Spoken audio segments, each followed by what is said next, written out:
What is up, everybody? Welcome back to another video. In today's video, we are back with another episode of Lions Latest. We're going to go through the latest Detroit Lions news. And today, we are back with another training camp update video. Day number 5 of Lions training camp is in the books. And today, the pads went on. So let's get it started. Fired up. It's made a great decision. Great teammates, coaches, and other people who want to be Super Bowl champions. And we are. We're going to do it this year. And we're going places, because we want to go places. Touchdown, Detroit Lions!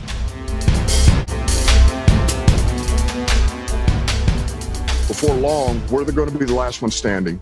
Welcome everybody to another video. Glad you guys are here, and we are back with another training camp update video. Man, things are gonna get fun from here on out as we have the pads on, and I'm just excited because there's so much to watch for that at times you kind of get overwhelmed because there's so much going on. There's so many drills that you want to check out. On one side you got offensive line versus defensive line. Here you got receivers versus defensive backs. Here you got the punters. I mean, it's like, man, it's just all happening at once, and there's so much to watch here. So there's definitely things that I missed in today's practice, but these are my notes from Detroit Lions training camp, and it was a good day today. There was a lot of cool things to witness in practice today. As Dan Campbell said, you know, we want to get back to the hitting, of course, the blocking. He didn't necessarily want to see a lot of guys on the ground today, even though that did happen, and we'll talk about a few of those, including Jared Goff, but that was unintentional. He got just bumped into Charles Harris and fell over. The point is, today was a fun day for Lions training camp, and I'm really looking forward to the rest of training camp heading into the preseason. Football is back, though, and the energy was there. Definitely got to give the shout-outs to the people that said what's up at training camp today. That was awesome. My guy with the Dan Campbell Wheaties box, I see you with that.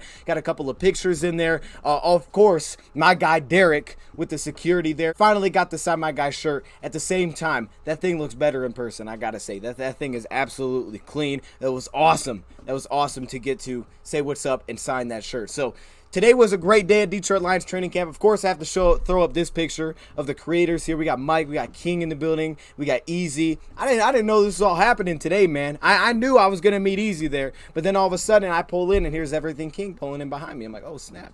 And then we see Mike in there, and then Lion Main. I mean, it was packed today. So shout out to everybody that said what's up, and of course the players. You know, the players that took pics after the game. That was really cool. By the way, to give a shout out to the Lions fans, I did read that Saturday's season ticket member only practice was record breaking for training camp. So shout out to you. That's incredible. And I know Taylor Decker also gave some love to the fans in the showing. He said, man, it's been the best showing. So that's incredible. Shout out to everybody that's showing up. Of course, as we talked about in the last video, seeing people like Sheila Hamp walking around, but former players as well. We saw Lomas Brown. I know Joy Bell was there on Saturday. So was Corey, the former Lions fullback. With that being said, though, we do have a lot of things to discuss with today's training camp, and we're just going to dive right into it, okay? These are my notes, so if I'm off on a couple things, that's me. With that being said, though, there's a lot of things to cover in this video. We're going to start with the participation report first, and just a couple of updates there with the participation report for the Detroit Lions. Josh Paschal, that stays the same. The PUP list has stayed the same. Josh Paschal, Jason Cabinda, Jerry Jacobs, and Romeo Okwara. On the NFI list, Jameson Williams continues to be off to the side. Jerry Jacobs, I put he's engaged. He is engaged. He's talking to the cornerbacks. I saw him talking to Jeff Okuda, you know, so things like that. He had a little playbook with him. CJ Moore, very active. CJ Moore's very active, you could tell. Now, he's still not participating necessarily, but very active off to the side. After practice, he was running around doing some drills. So CJ Moore should be back in no time, I would expect. Greg Bell still on here. Devin Funchess did return to practice. He was in pads today. He was listed with the light groin injury that he had, and you know, caused him to miss a couple of days of practice, but he was back today in participation. So I would say for the most part, it's a lot of good news with the Detroit Lions participation report. Taylor Decker practiced again today. You know, they still rotate and things like that, but Taylor Decker practiced again today, and Skipper was out there, and he got some reps at left tackle today. I want to hop back in here because we have been given some roster updates since I've been editing this video, so I'll update the graphics, but we've been updated a couple of roster moves. A player that I did not notice at practice today, I was hoping that I get some sort of update after practice. That was wide receiver, undrafted free agent Corey Sutton. I was looking for him. Well, it turns out that he has been placed on the Detroit Lions reserve retired list, so he has retired from the Detroit Lions, the undrafted free agent receiver. Now, I got to be honest, you guys may know I was a pretty big fan of Corey Sutton. He was one of my favorite undrafted free agent signings. I didn't think it was very likely that he would end up actually making the Detroit Lions final roster, but he was a player that I enjoyed watching back in college, and now, according to the Lions, he's been placed on the reserve retired list, which means that would be joining John Pennicini and Jermaine Waller, another UDFA that have retired. I'm not going to speculate as to why he made this decision. I mean, it could have been just as simple as, he wants to go do something else, and maybe it wasn't very likely that he was going to make the team,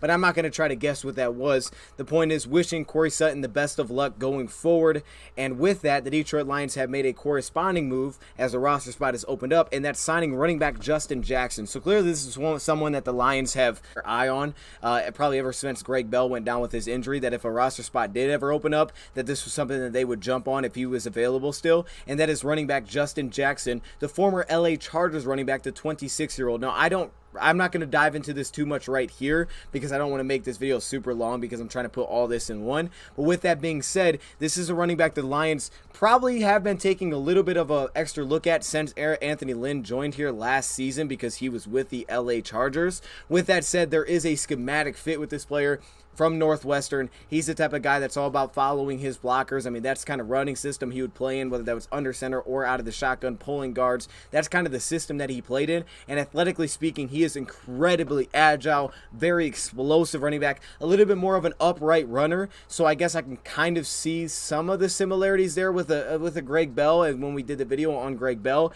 And it's super unfortunate that Greg Bell is dealing with this injury. So I'm assuming that this is just to add more competition, not really knowing when Greg Bell is going to be able to make it back. But this is a legitimate running back in Justin Jackson that came out with some ability to pass protect. He's been a special teams player that's played on every unit so far in the NFL. And with that being said, he really hasn't carried a monstrous workload, but statistically speaking, he's been very efficient in the NFL, including last season, who according to PFF averaged 5.4 yards per carry, or Pro Football Reference, who will say he averaged 4.9 yards per carry. But his agility, his ability to make cuts, follow his blockers with that explosiveness is what really stands out in the little that I've seen of this player. But we'll come back to it, dive into a little bit more down the road. I just wanted to point that out right now. Now let's get back to the video. And now let's dive into some of these practice notes that I have. A couple of little individual drills that I wanted to make note of. I know we did this last year, like certain drills that they do, and we did see a lot of the same things this practice as well. Like one-on-ones, defender versus ball carrier. They did that same drill, carried that over from last year, and that one gets a lot of hype because everyone kind of crowds around.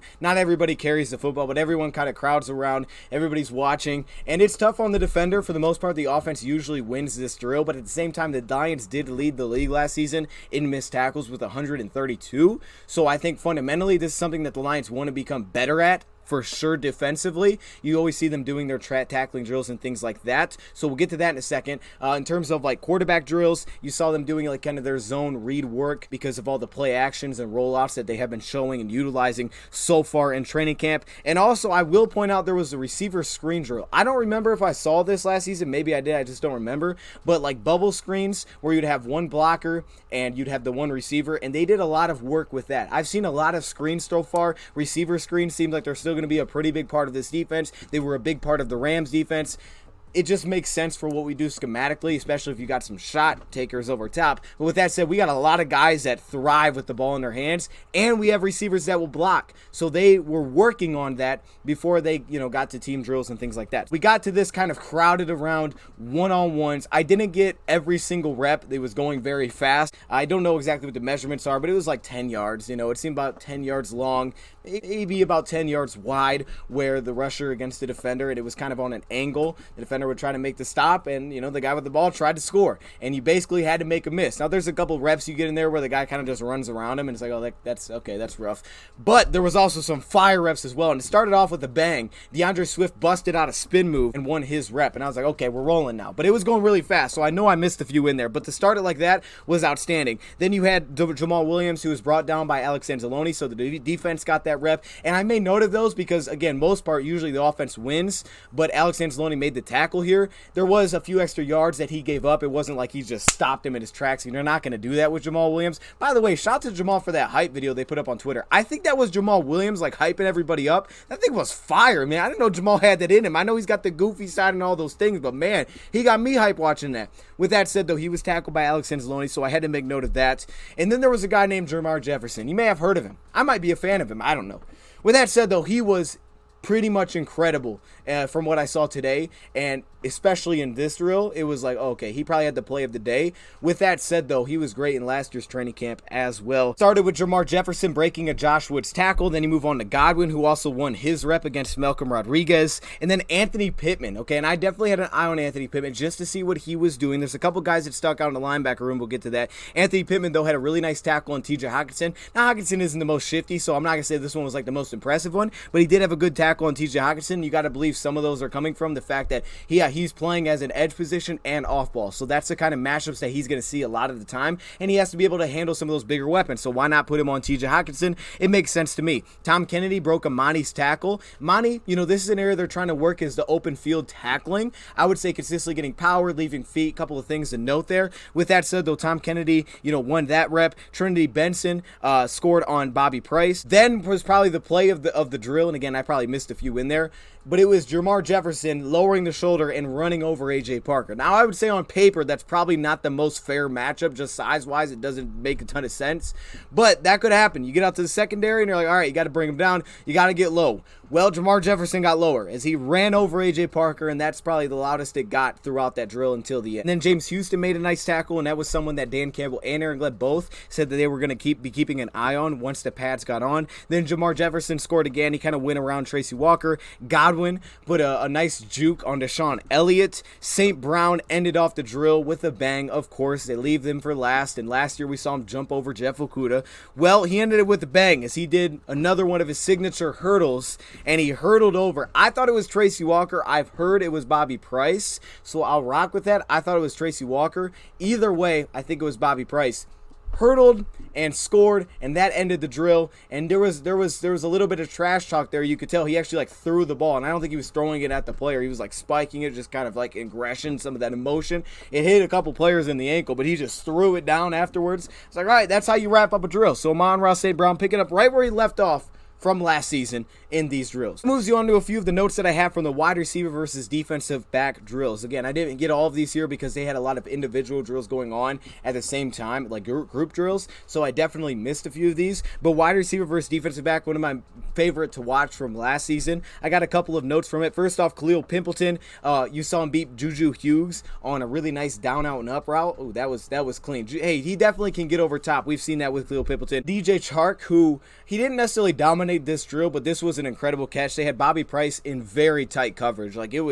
He was right on him, and it was a vertical route, which is an area where Bobby Price had some issues last year. But if he is in the hip, right, if he can stick with you off the release and he doesn't, fall for a bait or anything like that, and he's just running stride for stride, Price has the speed, the size to be a very big problem at the catch point on a vertical route. And he was in extremely tight coverage, but what made it great is that he somehow came up with the ball. I don't know how he did it. It was dropped in the bucket really well, and he finished. And I was like, I don't even know how he saw the football there. So it was outstanding. I'm sure that gives the quarterbacks a lot of confidence that you can win when it's like, hey, it wasn't even really open. Of course, you have to throw it in this drill. He may not have thrown that like an 11-on-11, but he came up with the grab. Moved you on to Savion Smith, who played a very physical rep. The pass was incomplete. Maybe could have been PI. I don't think he thought that, though, as he was working, and that's what the Lions want. They want their guys to be physical within 5 yards. So Savion Smith did exactly that, and maybe a little bit beyond that. With that said, though, after the incomplete pass, he did a little bit of dancing. So he felt pretty good about how the rep ended up going. Tracy Walker. This was another guy that kind of stood out a little bit at practice today for me, was Tracy Walker, because specifically in coverage, again, I talked about this on Saturday, that he had some good reps against tight ends. I saw today he had a pass breakup against Khalif Raymond. It was a deep over the middle pass. I can't remember exactly what cuts it was, but he he undercut and broke up a pass to Khalil Raymond. Now, I don't think he had like clamps on him. He wasn't in that kind of position, but it was like a diving pass breakup. And to just even be that close enough to contest, usually you don't see with guys on Khalil in general, especially from the safety position. So that play stuck out to me big time. I wrote that down. I was like, oh wow, did he just break that pass up on Khalil Raymond? So that was incredible. I think you're definitely seeing the development within Tracy Walker just before your eyes in terms of man coverage ability, and they want that because that just adds to the versatility that he's going to have. Then they went back to St. Brown, like a little comeback route, pass is incomplete, covered by Jeff Okuda. Again, it wasn't like he was just like shut down. The pass was just incomplete. Silly stuff. This was on Will Harris, who they've given a lot of credit to. They've said, look, Will Harris, you know, they want to truthfully give him an opportunity to compete for a possible top role. He's earned the right to compete for that position as they continue to rotate. To me, it seems like it's going the route of Jeff Okuda is going to ultimately be that guy. With that said, though, Khalil Pippleton definitely got the best of this route. It was an underneath drag, so that's going to be tough to cover regardless, especially against a guy like Khalil Pippleton, but he basically just flipped him completely around, and he got a lot of space. And Amani was the other guy in this drill who I thought looked really good. If you're talking about a guy who's really closing airspace, Amani came back and had a pass breakup on a slant to DJ Chark. Chark didn't get any separation. He anticipated, got in front of the route, basically closed it off, incomplete. So Amani had a really good rep against DJ Chark, which of course is a matchup to watch. It usually is St. Brown, but that's a matchup to watch. Last year it was St. Brown, and then of course, like I said, Tracy Walker. So there are two guys that caught my eye. Then you had Cephas kind of beat Will Harris deep over top, but the pass was incomplete. It was like right off his fingers. Same time they had like a rushing drill going on without receivers, where it was like offense without receivers versus defense. I wasn't paying too much attention to that. I was kind of focused on the wide receivers versus defensive back. But I look up one time and there's Austin Bryant setting a really hard edge, making tackle for loss. And I'm like, all right, that looked pretty darn good. So very strong edge. And actually, we heard Aaron Glenn said it today. Really, the only difference is this year you may have some defensive ends at 270 versus being at 240. I may have been wondering if I would have seen this before practice, why he necessarily said that, because I haven't seen the defense, you know, myself. However, I definitely understand where he's coming from after seeing it. So basically, what I saw from the Lions today is in their base packages, it looked sort of like last year, which is why Aaron Glenn said it's not like a huge change for us. But what they did was they would utilize, if they went in a base package where they would put Aiden Hutchinson at defensive end, of course. You wouldn't be extremely wide because what they would do is they would put an edge on his side.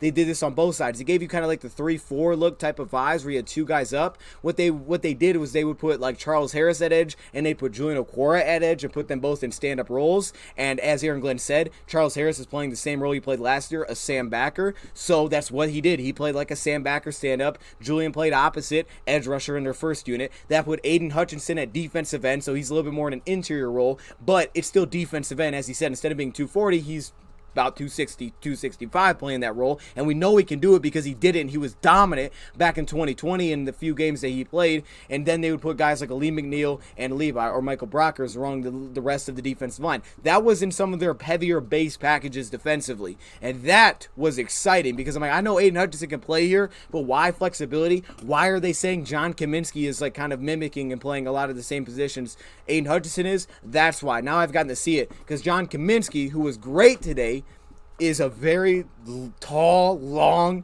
big dude that can get after the quarterback, that can play that kind of position. Now, when they went for defensive linemen, as he said, Aiden Hutchinson kicked out every time he played with his hand in the dirt, but that was kind of the shift. So with Romeo Okwara, I'm still curious to see how that works. If Romeo was here, I'm assuming they would just kind of shift the defense a little bit, but that's what it looks like right now. Battles going on off to the side with these. I saw Michael Brockers get a win with the second effort, but with that said, you can see a little kind of hitch off the line here. I think that threw him off. It allowed Sewell to get into his stance, and then he was unable to set him up off the line of scrimmage, and they kind of just ended this rep. But specifically, when you talk about second efforts and winning with the second effort, he does try to line up that bull rush, and he does get some pop on Penei Sewell, but you can see Penei Sewell, man, he's just incredible. His ability to recover his anchor, and then it's the second effort where Aiden Hutchinson is going to get a lot of work trying to win with the second effort. But, man, that battle's going to be fun to watch. We're getting a really good angle today to see Jared Goff working with this offense. I will say it looked pretty darn crisp. I mean, and there was a very noticeable difference between the first unit offense and the second and third unit offense. Wasn't the cleanest day for the backup quarterbacks today. Tim Boyle had some struggles. Wasn't all bad, but there were some struggles there. Same thing with the third unit. They had a couple of flash plays here and there, maybe a couple more. But the first unit definitely looked more efficient, a lot cleaner today than the other two units. They stood out, and I thought for the most part Jared Goff was pretty pinpoint. I mean, I mean, I really didn't have any kind of knocks on what he did today for the most part, especially in the team drills. Yeah, they went underneath a little bit, so they got some 11-on-11 work on there, and you saw a couple of underneath passes. He went to Swift, and he came back, got it to T.J. Hockenson, and then there was a drag that he hit to T.J. Hockenson, which some people are saying is kind of Aiden Hutchinson's welcome to the NFL moment. I don't know about that because this happens a lot, but when you're playing on the edge, and as Aiden Hutchinson was, right, when you're in 4 defensive lineman sets, you're playing on the strong side, which is what he did today. A lot of times he was lined up against Penei Sewell. They put a tight end on that same side, so he was on the strong side of the formation. You do that to protect and help out your tackle a little bit. You can slow it down with the tight end, possibly using a chip block. And that's what he did. Basically knocked Aiden Hutchinson over, who didn't seem to be even aware that it was coming, knocked off balance onto his back, right? So he was ran over by Hockenson, and then as the play develops, you see him dragging, and here he comes. T.J. Hockenson makes the completion underneath. But yeah, I mean, it was like, oh wow, he just ran over Aiden Hutchinson. I was like, that's pretty darn impressive, TJ. With that said, of course, like, he doesn't see it coming, so it's not like, yeah, he's going into him. He's just hitting him in the side, knocking him over. But it was a very well done chip block. And it was another huge block, and this, we're talking about those receiver screens. It basically scored a touchdown and kind of ended this drive because they threw a receiver screen, and it was Penei Sewell who springboarded the entire play, and he ran over Jeff Okuda and led to the touchdown. And this is a play that got a lot of cheers as well. And this is basically Penei Sewell at his best, right? Penei Sewell will go back to Oregon. Like, all right, let's get him in space. Let's allow him to block. Do one of these wide receiver screens. Allow the tackle to get out there and pick up a block on a cornerback that doesn't see it coming. That's a wrap. And he has the ability to get out there with some speed, even though he said he's kind of getting used to having the weight back on his shoulders with the pads. He gets out there, lays a beautiful block on Jeff Okuda, and he's free, springboards the touchdown. And they had a beautiful pass to Josh Reynolds, and this was one of the bigger shot plays, you could call it, specifically an 11-on-11 that they had. It really wasn't a shot. It was like 15, maybe 20 yards. But it was a one-on-one Josh Reynolds on Jeff Okuda, and it comes down to that trust and confidence. It was similar to the play that you saw about Quintez Cephas when he kind of just threw it up there and he went up and snagged it on Amani. This time it was to the right side, and as I said, I think he's much more accurate over there. One-on-one, throws a back shoulder pass. This is the area where Jeff needs to get better, is at the catch point. Back shoulder to Josh Reynolds. He was on him, but it was a beautiful, well done. The timing was beautiful, and that pass was caught. So that was one of the nicer plays that you saw offensively, and it was just so smooth. I mean, it looked like two vets out there that have played together for years, which they have. I guess that's exactly what the situation was. What I also saw is Malcolm Rodriguez got mixed in with some first-team reps. I mean, it wasn't like he was full on their first-team linebacker, but it definitely seems like it is a lot of rotations, a lot of giving guys opportunities. And they said they wanted to see James Houston. They said they wanted to see Malcolm. Houston stuck out to me in terms of the efficiency as a tackler and a couple of pass rush tests, which we'll talk about. But Malcolm Rodriguez did mix in a little bit with the first team at off-ball linebacker. And the one play that I specifically took note of, and I'm going to have to pay more attention, I think, to the linebackers next time I go, but there was a couple guys that stuck out. Malcolm Rodriguez, one big play that stood out to me and was a flash play, but something that definitely could be signs of things to come because we already know how well he processes and how fast he reacts. It was like a little underneath screen. I don't think it was a tight end screen, but it was a screen that he blew up. He was the first guy to the football on his side, and it would have been a tackle for loss. He was all over the place. James Houston, as we said, was playing a little bit of edge rusher. Could have been a nice rep. He didn't completely finish it, but you did see the athleticism, and he looked very fluid. He kind of brought out a little bit of his Aiden Hutchinson, but has changed the direction ability, utilizing that speed to his skill set, which is a lot of his skill set is the quickness off the edge. Outside, inside, didn't finish the rep and make the sack, but it was a very fluid move that he put on the right tackle. But it was John Kaminsky who caught my eye. If there was a guy on the defensive line that stuck out to me, it was consistently John Kaminsky. And I will say, all the talk about this defense being aggressive and downhill and this and that, it's 100% the truth. As Aaron Glenn said today, you know, he's pleased actually with the pressure they're getting. He wants to see the run defense with pads. And the rest of the offensive line won and the defense won. But with that said, the aggressiveness, because there were some big runs that they did give up, which is you got to fill your lanes. But when you're playing this aggressive, it can lead to tackles for loss. It can lead to plays in the backfield. It can lead to big plays given up as well. With that said, there were some flash plays, and you saw the aggressiveness every snap from this front. With that said, though, John Kaminsky on the defensive line stuck out to me. It was just like they couldn't handle him. And I know he got backup reps in there, so he's going against backup guards, things like that. But it seemed like they just couldn't handle him. First off, I had him noted for beating a guard. He just constantly seemed to be in the backfield. I mean, he's a big, long dude, but the quickness is there. And we talked about his interior pass rush ability. His run defense, his body type fits the strong side defensive end perfectly. And I think we're all seeing kind of the picture come together. Well, it's kind of like, you know, having 270-pound guys at defensive end. That's because that's Hutchinson. That's because that's John Kaminsky in base packages. That's because that's going to be eventually Josh Paschal in base packages. We can see the vision playing out and how they're utilizing their fronts. But with that said, John Kaminsky flashed big time today. And even Aaron Glenn talked about, yeah, we're getting more pressure with our front four. We're not having to blitz as much because of an Aiden Hutchinson, because of the Julian Okuda development, because you have Charles Harris who's getting one-on-ones. And you can see it. The attention does go to Hutchinson, and he gets one-on-ones, and he has an opportunity to win one-on-one. Soon, hopefully, that'll be Romeo Okwara. And then that's even more devastating for teams. So to me, I'm really liking John Kaminsky's chances, but especially if for whatever reason Josh Paschal is not ready week 1, or if he is on the PUP list and he doesn't count against a 53-man roster, I think it's pretty much a lock at that point that John Kaminsky is going to be making this roster. We'll come back to that in a second. Do want to throw in a couple of notes here from 7 on 7. Boyle first, you had an incompletion to Quintez Cephas. He tried to come back to his underneath check down, and Cephas trying to sit down his zone. He throws it before Cephas sits down and before he sees it. And of course, there has to be that internal clock. There wasn't actually pressure on him, but there is an internal clock. But it was a little bit off there. You want to get through it quicker, ball out a little bit later. Either way, that timing wasn't necessarily there, so that pass fell incomplete. Just didn't even see it coming. However, the next play I really liked because, again, we talked about this motion and the movement the offense is utilizing to try to create matchups, create space. Well, in this drill, man coverage, they motion in Khalil Pippleton, and you could see it coming all the way. At least I thought what was coming, and it did happen. You see a motion, and it kind of looks like man coverage, and you're like, all right, I think I know where it's going. It's probably going to that guy because these two guys are kind of creating a wall, and you're going to put him underneath, and this could be tough for a defender to get through that, and they're going to have to try to switch that off. So he runs underneath. Khalil Pippleton probably runs like a deep middle route, 15 yards. Unfortunately, it was off his fingertips, maybe a little bit wide, but it probably could have been caught, and he's a little shorter receiver, so it's, it's not the biggest weapon to hit, but it was catchable. Off his fingertips over the middle, so it was a good opening play. They got him open, and Tracy Walker almost came up with the interception from behind the play. He dropped the interception from behind. But definitely the play type was something that I have loved and I have praised a lot, and you got to see it there. And then you had Chris Board just basically dislodge a pass underneath. He didn't get there at the same time the ball was caught, but he dislodged it from the underneath tight end or receiver. So Chris Board was another guy today where when you do talk about linebackers, and I'll have to watch them a little bit more going forward, specifically these trenches work, is Chris Board stood out today over and over. And I'll get to that in a second, but he basically just dislodged a pass, and that started there in 7 on 7. He moved to Goff going through the same thing, and first off, Brady Breeze was getting some good reps. He was mixing in there working with Iffy. I was like, okay, I see you, Brady Breeze. He made some plays as well. First pass was fake deep as Tracy Walker was just lurking. They had two vertical routes. Tracy Walker was lurking, and he saw Goff pull it down, kind of gave him a little fake, went back underneath to Swift. It was a little off, but a one-handed snag for a few yards for DeAndre Swift. They came back to TJ Hockenson, who had a nice little out route on Iffy in coverage. He was playing off coverage, so it was about 7 yards, trying to close that distance. And then finally, you had a wide open pass to TJ Hockenson on a corner route. They found the hole of the coverage, and it was wide open right over Alex Anzalone's head, who looked like he was in zone, and there was no one around him on the sideline for a first down. That was pretty. And then you move on to David Blau, had a similar pass to kind of end his.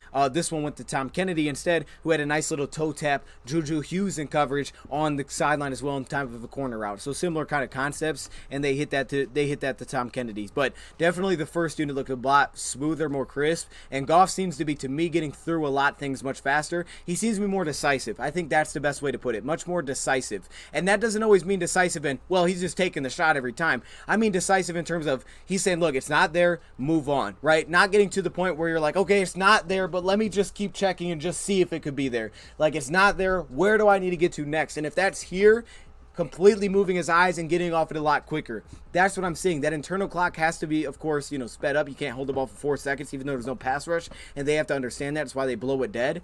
But, because you saw that one Tim Boyle one where he just kept rolling and rolling, and he dumped it down and on a sideline toe tap for a few yards. It was like, yeah, he might have been sacked there in a game 11-11 situation. But the decisiveness seems to be there. I'm going to show you this little kid from Taylor Decker because he breaks this on a lot better than I just did. But at the same time, these are the kind of things that we need to be seeing. This is why you should be excited, or at least optimistic, about what Jared Goff can do within this offense. And Taylor Decker's about to break that down. But this is why I say I don't think Goff is at his ceiling. Because for the quarterback position, it's way more than just what is he athletically, how big is his arm. It's way more than all these, traits within a quarterback. Most of it is up here, and that's with a lot of positions and every position really. But for the quarterback position specifically, it's all up here. And I say he hasn't hit his ceiling because it can't be what it was with the LA Rams. And I understood why it was, why I did that video, because I understood the situation. But for Goff to take that next step, to prove that he can be the guy, to really improve, It's all about up here, and you have to show him how to find the answers, but then he needs to be able to take on that responsibility where he's in this situation of he's seeing things, right? He's seeing things before they happen. And I'm going to let Taylor Decker break it down, because this is why I say what I say.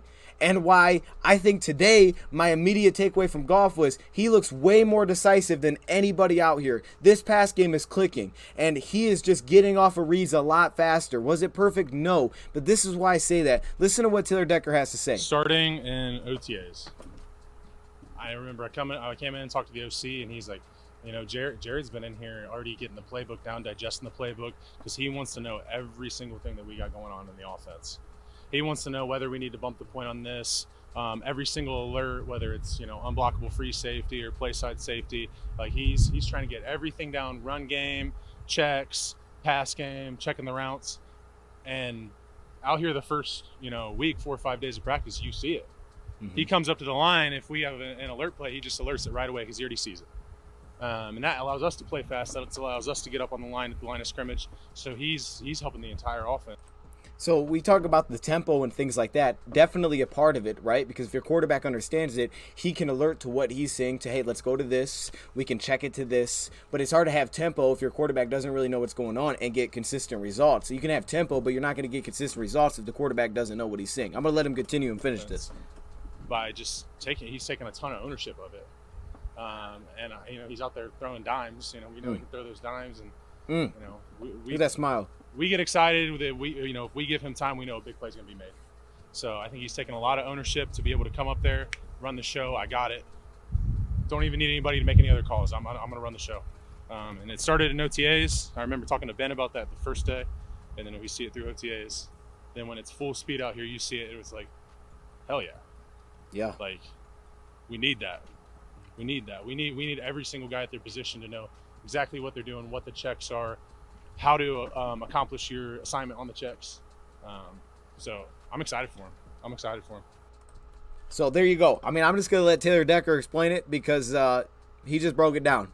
He just broke it down real well, Taylor Decker did. And that's what I say about him not hitting his ceiling. This is the situation. Goff needed Ben Johnson. He needed this situation to me. And we'll see how it plays out.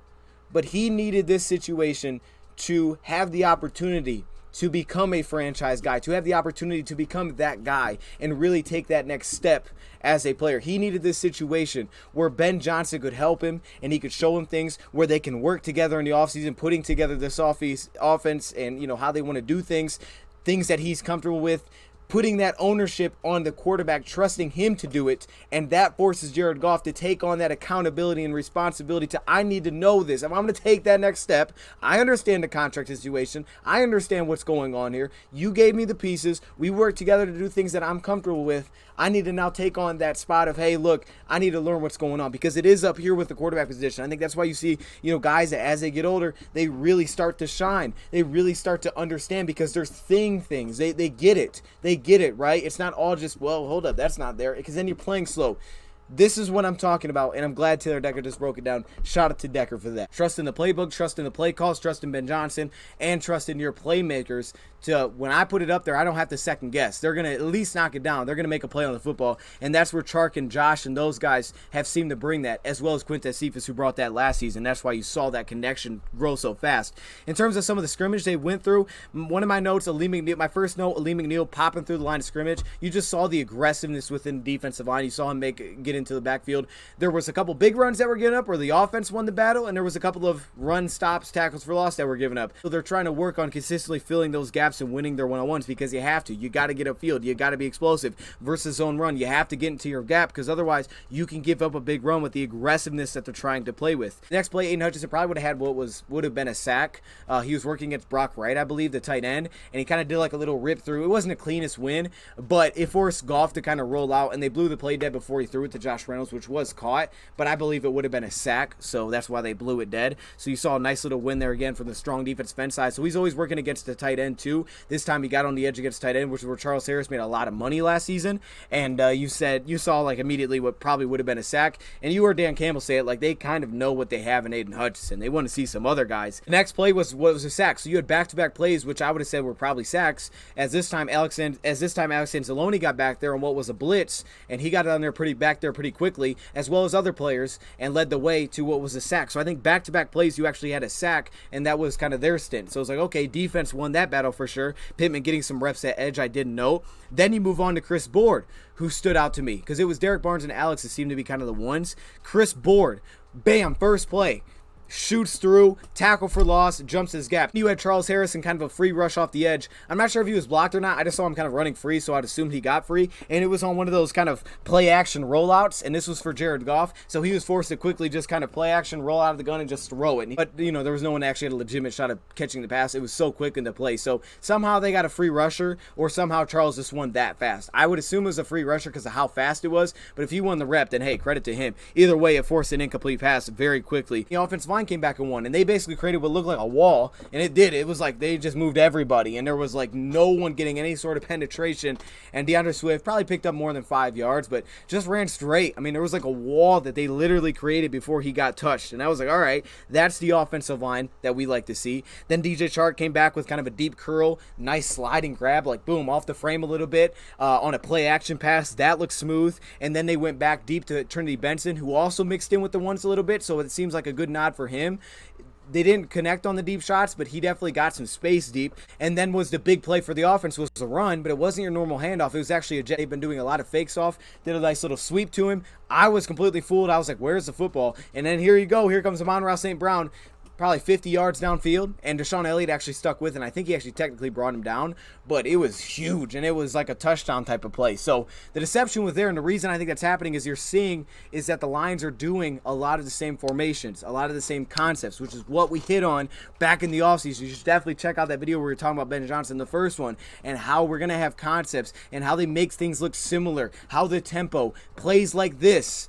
I mean, it's plays like this where you're just seeing a similar type of look, seeing a similar blocking scheme, and all of a sudden, bam, that same motion that you see accustomed to seeing, because every single play, there's some sort of receiver motion. You're like, all right, here it comes again. It just is what it is. Oh, he's not getting the football. And then all of a sudden, bam, he gets it, and everyone is like, where is the football? And here goes St. Brown for 50 yards. You saw Jermar Jefferson, who I said who had a good day today. He was kind of rotating in and out a little bit with Craig Reynolds, even though Craig definitely seemed to be the third.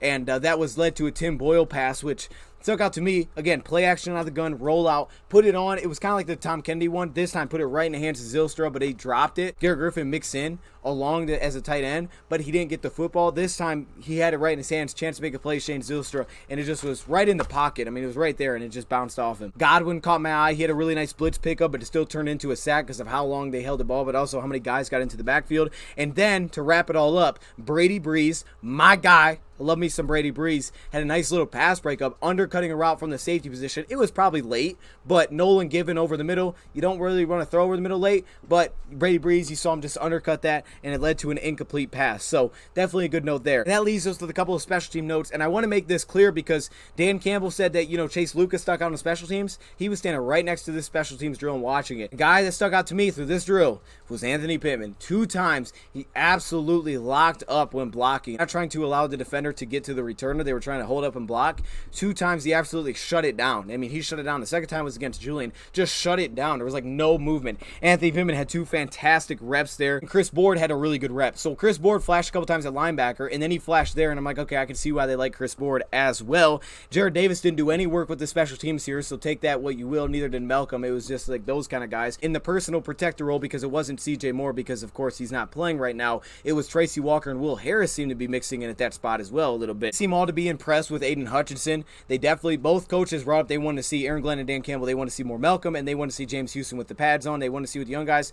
I think Malcolm had a couple of flash plays. Same thing with James. You saw some of the athleticism. I wouldn't say they stood out, but Chris Board to me stood out. John Kaminsky stood out as he just looked like he was, every time I watched him, it was like he won the rep. Tracy Walker in coverage did some nice things. Amani looked good, especially in the one-on-ones. He looked good. Goff looked very very efficient with this offense. It was very smooth, looked pretty well oiled for how early we are within this, and the trust was definitely there. So a lot of things to like, definitely things that you want to see improve. I'm going to be watching more of the linebackers because I want to see more of the Jared Davis and things like that. When it came to the second unit and third unit, passing the football definitely was way less efficient in terms of Tim Boyle and David Blau. And Aaron Glenn finally said that, he loved kind of the mix of Deshaun Elliott and Tracy Walker, and how Deshaun kind of just brings it to the locker room, and he doesn't accept if something wasn't perfect and things like that. But for the most part, definitely something to watch, man. Let me know your thoughts in the comments below. This will be something that I'm going to definitely be looking at a couple of different spots tomorrow, because there's different positions that I want to see after seeing what I saw today. But no, I mean, it was good to be back to hitting. Shout out to everybody that said what's up at practice today. If you do see me there, say what's up. It's awesome to see you guys there. I mean, that's awesome. And shout out to everybody that I saw today. And I'll leave it there. Let me know your thoughts, comments below. Thank you for watching, and I'm out.